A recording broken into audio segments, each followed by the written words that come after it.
I want to convey the message of Allah to those who do not believe in the messengership of the Prophet Muhammad sallallahu alaihi wasallam, especially to Jews and Christians. I request them to listen to this message and think deeply what they should do. Now listen to me. Allah the Almighty says in the Holy Quran, Bismillahir Rahmanir Rahim, Ya ayyuhalladhina utul kitaba aminu bima nazzalna musaddiqan lima ma'akum min qabli an natmisa wujuhan wa naruddaha ala adbariha aw nal'anahum kama la'anna ashab as-sabt wa kana amrullahi maf'ula. Oh, you who have been given the scripture, Jews and Christians, believe in what we have revealed to Muhammad, peace be upon him, confirming what is already with you before you efface faces by making them like the back of necks, without nose, mouth, eyes, etc., and turn them inwards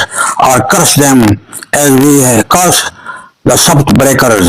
And the commandment of Allah is always executed. This verse is severe warning to the Jews and Christians and an absolute obligation that they must believe in Allah's messenger Muhammad, peace be upon him, in his message of Islamic monotheism and in this Quran.